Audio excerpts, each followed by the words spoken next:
নমস্কাৰ বন্ধু বান্ধৱীসকল মোৰ এই চেনেলটোলৈ আপোনালোকক স্বাগতম জনাইছোঁ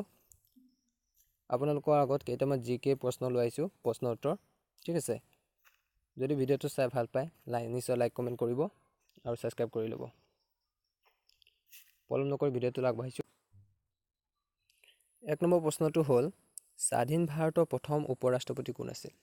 স্বাধীন ভাৰতৰ প্ৰথম উপৰাষ্ট্ৰপতি আছিল ডক্টৰ এছ ৰাধাকৃষ্ণন ঠিক আছে 2 নম্বৰ কোৱেশ্চনটো আগবাঢ়িছোঁ বিশ্বৰ সকলোতকৈ প্ৰাচীন ধৰ্ম কি বিশ্বৰ সকলোতকৈ প্ৰাচীন ধৰ্ম হৈছে হিন্দু ধৰ্ম ঠিক আছে 3 নম্বৰ কোৱেশ্চনটো আগবাঢ়িছোঁ যে ভিটামিন বিৰ অভাৱত কি বেমাৰ হয় ভিটামিন বি অভাৱত মানুহৰ বেৰি বেমাৰ হয় বা ৰোগ হয় ইয়াৰ ফলত মাংসপেশী দুৰ্বল হয় ঠিক আছে 4 নম্বৰ কোৱেশ্চনটো আগবাঢ়িছোঁ আমাৰ ৰাষ্ট্ৰীয় সংগীতটো গাবলৈ কিমান সময় লাগে আমাৰ ৰাষ্ট্ৰীয় সংগীতটো গাবলৈ 52 সেকেন্ড সময় লাগে ঠিক আছে 5 নম্বৰ কোৱেশ্চনটো হ'ল যে ভাৰতৰ প্ৰথম সম্ৰাট হিচাপে কাক কোৱা হয় চন্দ্ৰগুপ্ত মৌৰ্যক ভাৰতৰ প্ৰথম সম্ৰাট হিচাপে বা সম্ৰাট কোৱা হয় ঠিক আছে 6 নম্বৰ কোৱেশ্চনটো হ'ল যে বন্দে মাতৰম এই দেশভক্তিমূলক গীতটো কোনে ৰচনা কৰিছিল উত্তৰটো হ'ল বংকিম চন্দ্ৰ চেটাৰ্জী 7 নম্বৰ কোৱেশ্চনটো আগবাঢ়িছোঁ অসমীয়া চুটিগল্পৰ জনক কোন অসমীয়া চুটিগল্পৰ জনক হ'ল লক্ষ্মীনাথ বেজবৰুৱা ঠিক আছে বৰুৱাটো অলপ টাইপিঙৰ ভুল আছে ঠিক আছে 8 নম্বৰটো হ'ল যে অসমৰ প্ৰথম মুখ্যমন্ত্ৰী কোন অসমৰ প্ৰথম মুখ্যমন্ত্ৰী আছিল লোকপ্ৰিয় গোপীনাথ বৰদলৈ 9 নম্বৰ কোৱেশ্চনটো হ'ল স্বাধীন ভাৰতৰ প্ৰথম প্ৰধানমন্ত্ৰী কোন আছিল স্বাধীন ভাৰতৰ প্ৰথম প্ৰধানমন্ত্ৰী আছিল জৱাহৰলাল নেহৰু আৰু তেওঁ 15 আগষ্ট 1947 চনৰ পৰা 17 মে 1964 চনলৈকে তেওঁ প্ৰধানমন্ত্ৰী পদত অধিষ্ঠিত হৈ আছিল ঠিক আছে 10 নম্বৰ কোৱেশ্চনটো আগবাঢ়িছোঁ প্ৰথম অসমীয়া বাতৰি কাকতখনৰ নাম কি প্ৰথম অসমীয়া বাতৰি কাকতখনৰ নাম হ'ল অৰুণোদয় টাইপিঙত অলপ ভুল আছে ঠিক আছে 11 নম্বৰ কোৱেশ্চনটো আগবাঢ়িছোঁ বৰ্তমান আমাৰ ভাৰতবৰ্ষত কিমানখন ৰাষ্ট্ৰীয় উদ্যান আছে নেশ্যনেল পাৰ্ক অৰ্থাৎ ৰাষ্ট্ৰীয় উদ্যান আছে 75খন ঠিক আছে 12 নম্বৰ কোৱেশ্চনটো আগবাঢ়িছোঁ সকলোতকৈ কোমল ধাতু কি সকলোতকৈ কোমল ধাতু হৈছে সোণ উত্তৰটো তলত থাকিব ঠিক আছে 13 নম্বৰ কোৱেশ্চনটো আগবাঢ়িছোঁ ভাৰতৰ ভিতৰত সকলোতকৈ ধুনীয়া অট্টালিকাটোৰ নাম কি আৰু ক'ত আছে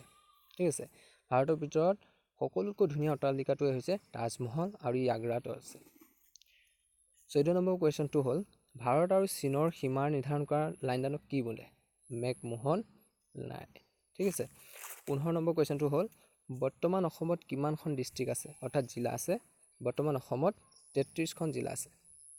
16 নম্বৰ কুৱেশ্যনটো হ'ল প্ৰথম অসমীয়া চলচ্চিত্ৰখনৰ নাম কি বা কথাছবিখনৰ নাম কি সেইখন হৈছে জয়মতী আৰু চন হৈছে 1935 চনত মুক্তি লাভ কৰিছিল ঠিক আছে ঠিক আছে 17 নম্বৰ কুৱেশ্যন হ'ল বিশ্বৰ পৰিৱেশ দিৱস কোন তাৰিখে পালন কৰা হয় বিশ্বৰ পৰিৱেশ দিৱস 5 জুন তাৰিখে ৱৰ্ল্ড এনভাইৰনমেণ্ট ডে ঠিক আছে 18 নম্বৰ কুৱেশ্যনটো হ'ল শ্ৰীমন্ত শংকৰদেৱৰ কিমান চনত জন্ম হৈছিল মহাপুৰুষ শ্ৰীমন্ত শংকৰদেৱৰ জন্ম হৈছিল 1449 চনৰ নগাঁও জিলা বৰদোৱাত ঠিক আছে 19 নম্বৰ কুৱেশ্যনটো হ'ল যে শংকৰ আৰু মাধৱদেৱৰ মিলনক কি বুলি কোৱা হয় শংকৰ আৰু মাধৱদেৱৰ মিলনক মণিকাঞ্চন সংযোগ বুলি কোৱা হয় ঠিক আছে 20 নম্বৰ কুৱেশ্যনটো হ'ল যে কিমান চনত পানিপথৰ যুদ্ধ হৈছিল যে পানিপথৰ যুদ্ধ হৈছিল 1526 চনত ঠিক আছে 21 নম্বৰ কুৱেশ্যনটো আগবঢ়ো যে আহোমসকলৰ ৰাজধানী ক'ত আছিল আহোমসকলৰ ৰাজ্যৰ ৰাজধানী আছিল চৰাইদেউ আৰু শিৱসাগৰ জিলা ঠিক আছে 22 নম্বৰ কুৱেশ্যনটো হ'ল যে অসমৰ মুঠ মাটিকালি কিমান অসমৰ মুঠ মাটিকালি হ'ল ৭৮,438 বৰ্গ কিলোমিটাৰ পলম নকৰি 23 নম্বৰ কুৱেশ্যনটো আগবাঢ়ো 23 নম্বৰ কুৱেশ্যনটো হ'ল যে অসমৰ কোনখন ঠাই কাঁহ শিল্পৰ বাবে বিখ্যাত বা জনাজাত ঠিক আছে সৰ্থেবাৰী যদি ভিডিঅ'টো ভাল পায় নিশ্চয় লাইক কমেণ্ট কৰি দিব আৰু সাবস্ক্ৰাইব কৰি ল'ব তেতিয়া আগন্তুক ভিডিঅ' দিলে পাই থাকিব ঠিক আছে 24 নম্বৰ কুৱেশ্যনটো আগবাঢ়ো 24 নম্বৰ কুৱেশ্যনটো হ'ল অসমৰ জাতীয় উৎসৱ কি আমি সকলোৱে জানো বিহু হৈছে আমাৰ জাতীয় উৎসৱ 25 নম্বৰ কুৱেশ্যনটো হ'ল যে অসমৰ ক'ত তেল শোধনাগাৰ আছে ঠিক আছে ক'ত আছে বুলি ক'লে ডিগবৈ নুনমাটি বঙাইগাঁও আৰু নুমলীগড়ত তেল শোধনাগাৰ আছে ঠিক আছে ঋতু কেইটা আৰু কি ঋতু আমি সকলোৱে জানো 6টা ঋতু গ্ৰীষ্ম বৰ্ষা শৰৎ হেমন্ত শীত আৰু বসন্ত ঠিক আছে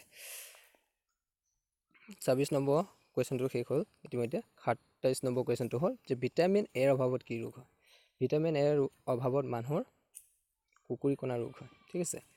28 নম্বৰ কুৱেশ্যনটো হ'ল বিধানসভাৰ কাৰ্যকাল কিমান বিধানসভাৰ কাৰ্যকাল হ'ল 5 বছৰ আৰু বিধানসভাৰ মুঠ আসনৰ সংখ্যা হৈছে 126খন ঠিক আছে অসমৰ তাৰপিছত 29 নম্বৰ কুৱেশ্যনটো আগবাঢ়ো 29 নম্বৰ কুৱেশ্যনটো হ'ল পৃথিৱীৰ বৃহত্তম গণতান্ত্ৰিক দেশখনৰ নাম কি পৃথিৱীৰ বৃহত্তম গণতান্ত্ৰিক দেশখনৰ নাম হৈছে ভাৰতবৰ্ষ অৰ্থাৎ আমাৰ ইণ্ডিয়া ঠিক আছে শেষৰ প্ৰশ্নটো আগবাঢ়ো 30 নম্বৰ ভাৰতৰ সংবিধানখন কেতিয়াৰ পৰা কাৰ্যকৰী হয় ভাৰতৰ সংবিধানখন কাৰ্যকৰী হৈছিল 1950 চনৰ 26 জানুৱাৰীৰ পৰা ঠিক আছে যদি ভিডিঅ'টো ভাল পালে নিশ্চয় লাইক কমেণ্ট কৰিব আৰু আপোনালোকৰ বন্ধু বান্ধৱীলৈ শ্বেয়াৰ কৰি দিব আৰু চেনেলটো ছাবস্ক্ৰাইব কৰি দিব ঠিক আছে ধন্যবাদ